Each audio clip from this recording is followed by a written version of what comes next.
Last year, Kashmir had a population of 1,40,000 Hindus. In the last 6 months, more than 1 lakh Hindus have fled their homes, many with just their clothes on their backs. Several pockets of Hindu population, like Habba Kadal, Renawari and Karan Nagar, have become ghost towns. There were numerous pressures that forced these Hindus to leave. Children had no schools to go to. Colleges were closed. Weeks of curfew had converted homes into prisons, often without electricity, water and food.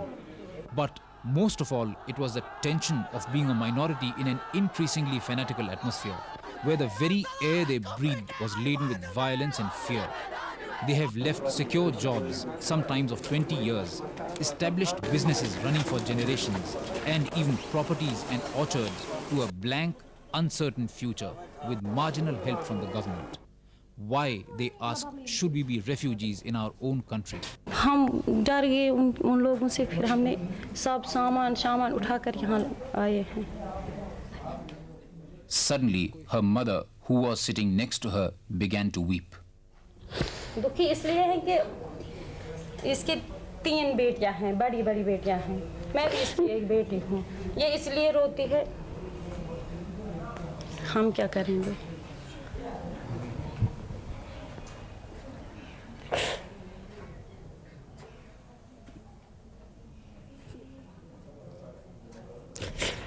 Less than 3 years ago, these people led normal, average lives in Kashmir. In the last 6 months, that normal world is now sadly part of their good old days nostalgia. तुम्हें लगता है कि वापस जाओगी तुम कभी वहाँ पे? हाँ. मन करता है वापस जाने का? हाँ. क्या कहते हैं मम्मी पापा, क्या कहते हैं कि वापस जा पाओगी वहाँ पे? नहीं. क्या कहते हैं कभी नहीं जाएंगे वहाँ? ना. तो फिर क्या कहते हैं कहाँ रहेंगे? यही. तो यहाँ क्या करेंगे? पता नहीं. Large-scale migration began when the release of Rubia in exchange for 5 militants led to mass hysteria in most parts of the valley. The next phase came in the 3rd week of January when huge processions were taken out in the valley, processions in which many Hindus were forced to march in front. हम मजबूर थे, हमारे हाथ बंधे हुए थे, उनके नारे थे कि अगर आप नहीं निकलेंगे हम आपको मारेंगे. ये उनके क्या नारे लगाए आपने? पाकिस्तान जिंदाबाद, यहाँ क्या चलेगा, निज़ाम Mustafa. Hopelessly outnumbered, most of the 1,40,000 Hindus in the valley of a population of more than 30 lakh Muslims panicked and fled. More than 90,000 of them sought refuge in Jammu, Udhampur, Nagrota and Kathua. Another 6,000 moved to Delhi. More than 2,006 reached Amritsar and other parts of Punjab. Yet another couple of thousand scattered in various other directions. The government has so far made only marginal arrangements for their rations.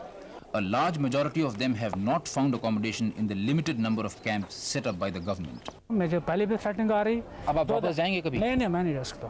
तो क्या करेंगे आगे? क्योंकि यहाँ अगर वहाँ से वो ऑफिसर ही है, उससे बेहतर है यहाँ गली कोचों में भीख मांगना और अपने आल को पालना, आज़ादी से रहना, बगैर किसी थ्रेट के यहाँ पर अपने बच्चों के साथ रहना. सारा परिवार आ गया? सारा परिवार. कोई वहाँ नहीं बचा? नहीं महाराज, नहीं, उधर कोई नहीं. क्यों चले आए आप लोग?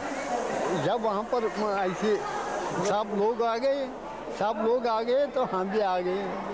क्या कहेंगे उधर? The migrants have had to leave behind everything. Their bank accounts and valuables kept in lockers are practically frozen. There are hectic distress sales of ornaments by the women in order to subsist. In Jammu, land prices and house rents have shot up all of a sudden. जब हम अपना सामान लेकर आने लगे तो वो बोलते हैं इधर की कमाई इधर ही रहेगी, तुम खाली आ जाओ. हम खाली 3 कपड़े में आए वापस. मतलब प्रॉपर्टी सेल नहीं कर पा रहे हैं लोग? नहीं हो सकता है. क्यों, ऐसा क्या? उन्होंने वो किया है ऐसा प्रोग्राम कि हम किसी हिंदू की प्रॉपर्टी नहीं खरीदेंगे. इसका क्या मतलब हुआ? यही कि मतलब मुफ्त में मिलेगी. People who are doing well now find themselves looking for employment. We met a school teacher from Shopian who has started learning how to sew in order to earn a living. अगर हमें कोई सिलाई का काम मिल जाए तो हम कर लेंगे, कोई कढ़ाई या सिलाई या टाइप शर्ट हैंड तो आता नहीं, टाइप तो आता है. तो मैं वो अगर किसी जगह हमें वो जॉब मिल जाए तो मैं कर लूँगी. तो अब पढ़ाई तो आपकी रुक गई होगी? हाँ. अब क्या होगा? अब पता नहीं आगे क्या करेंगे. अब क्या कहते हैं पिताजी?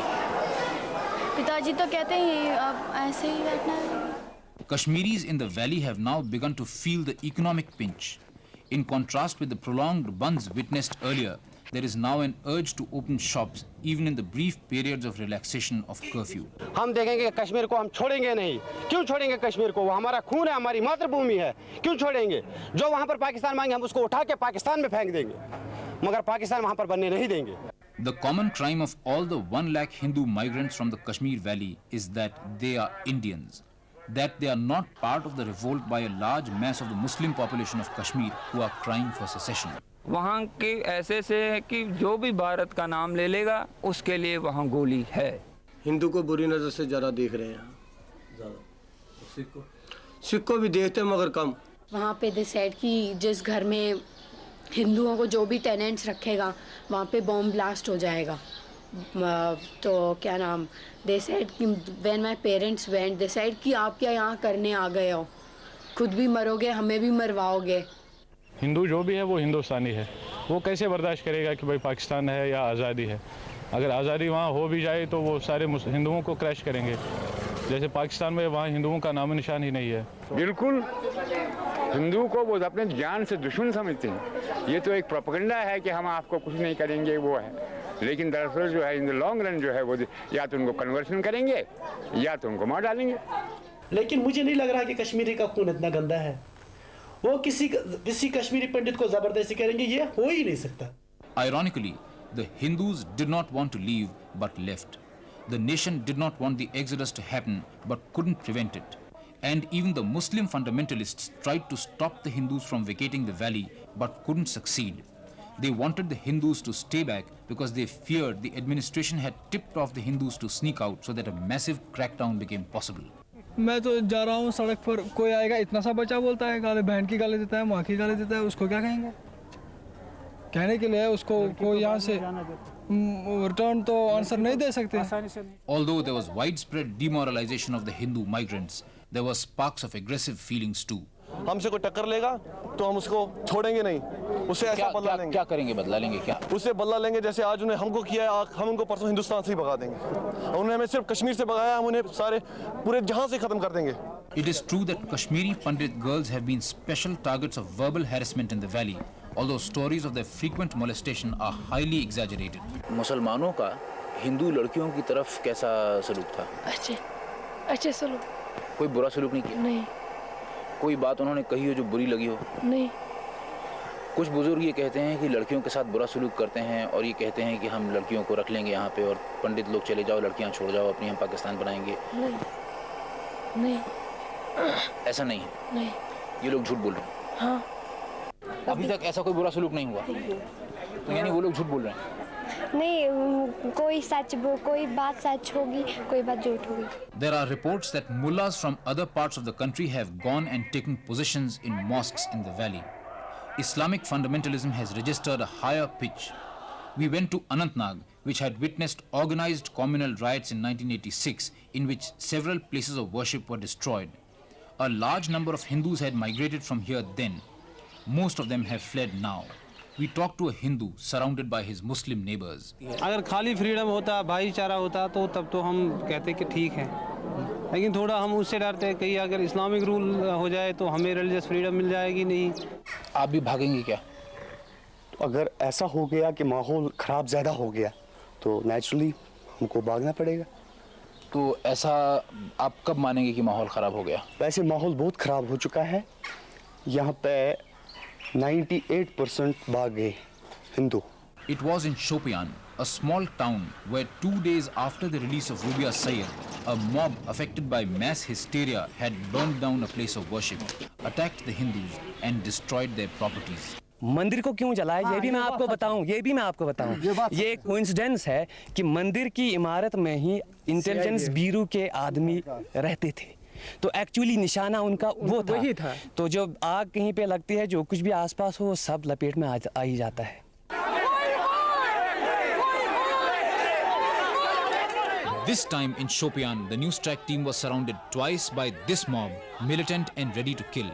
Their suspicion was that we were members of the Shiv Sena and had gone there to spy. Only after a half-an-hour detention, interrogation and a thorough search were we allowed to proceed. We met a Kashmiri Pandit, one of the very few who had stayed back. Why did he not flee? ऐसा क्यों है? वो अगर उस वो पूरी वो जो है 100%, हाँ हमको भी वो 10% या 12% वो डर भी है, लेकिन फिर हमारा वो जो है मेरा फादर ये सोचता है कि हमने 47 में भी देखा है या वाकई चीज़ देखे हैं, जब अगर मार रहा है क्या पता है इधर भी अगर हम भगवान ने लिखा है तो हम यहाँ पर भी मार सकते हैं, अगर वहाँ लिखा होगा तो वहाँ पर, लेकिन मारना तो एक बार है. While the Indian government is gradually trying to get a grip on the Kashmir problem, Pakistan is trying its best to clear the pitch as much as possible. Addressing a massive public meeting in Muzaffarabad recently, Bhutto boasted of the passionate reception she was accorded by Kashmiris in Pakistan-occupied Kashmir.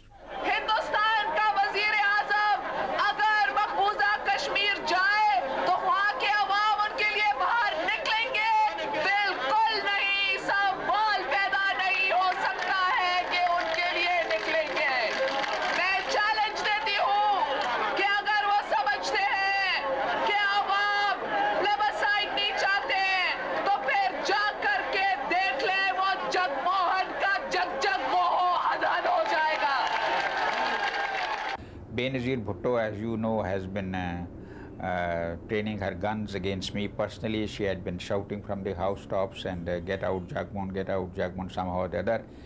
This was precisely because the game plan which she had worked out, it fizzled, and these forces understood that I was the main stumbling block in their plan. Acutely aware of India's overwhelming military superiority over Pakistan, Bhutto has missed no opportunity to add fuel to the fire. अगर Vietnam के अंदर एक छोटा सा मुल्क बड़े super power के साथ मुकाबला कर सकता था, और अगर चाइना के अंदर लॉन्ग मार्च के बाद चाइना के अवाम आजादी हासिल कर सकते थे, अगर अफगानिस्तान के अंदर अफगानिस्तान के अवाम एक सुपर पावर का मुकाबला कर सकते हैं, तो आप कोई सुपर वुपर पावर नहीं है कि कश्मीर के अवाम के साथ मुकाबला करके अपना हक लाने. Bhutto's haranguing tirades and wild promises on Pakistan television, also seen on the Indian side, have done enough to whip up mass hysteria. Kashmir के बहादुर अवाम मौत से नहीं डरते हैं क्योंकि वो मुसलमान हैं. कश्मीरियों के रगों में मुजाहिद और गाजियों का खून है. कश्मीर के अवाम के रगों में मुजाहिदों का खून है, क्योंकि कश्मीर के अवाम वारिस हैं, रसूल पाक सल्लल्लाहु अलैहि वसल्लम के वारिस हैं. वो वारिस हैं तो हजरत अली और हजरत उमर के वारिस हैं, और कश्मीर के बहादुर खवातीन वारिस हैं तो बीबी खदीजा, बीबी आयशा और बीबी फातिमा के वारिस हैं. वो लड़ना भी जानते हैं और वो जीना भी जानते हैं, और अगर वो जिएंगे तो वो इज्जत के साथ जिएंगे, अपने हक को लेकर जिएंगे. As the death toll rose in the province of Sindh, Bhutto exposed her own weakness by calling the Pakistani army to crush the agitation in Sindh. Pakistan का रोल हमारे लिए ठीक नहीं है. कैसे? वो हमेशा चाहता कश्मीरी को जलील करना, वो नहीं चाहता कश्मीरियों को इज्जत मिलना चाहिए. नहीं, वो अपने घर नहीं संभालते. देखो कितने 100 आदमी मर रहे हैं वहाँ कोई हिंदू मुस्लिम लड़ाई नहीं है, वहाँ आपस मुसलमान को मारते हैं. उससे अच्छा हम हिंदुस्तान में बैठे हैं, हमें इज्जत है, भाईचारा है, सब कुछ है. आवाम के दिल की धड़कन सुननी चाहिए, नहीं तो आप देखेंगे कि कश्मीर के अवाम बहादुरी के साथ, दिलेरी के साथ अपनी आजादी खुद लेंगे. हर शहर से एक ही आवाज बुलंद होगी, आजादी. हर एक गांव से एक ही आवाज बुलंद होगी, आजादी. हर ही मस्जिद से एक ही आवाज बुलंद होगी, आजादी. हर स्कूल से एक ही आवाज बुलंद होगी, आजादी. बच्चा बच्चा कहेगा आजादी, आजादी, आजादी. What is at stake in Kashmir now is not just the fate of 30 lakh people of the valley, but the future of secularism in India.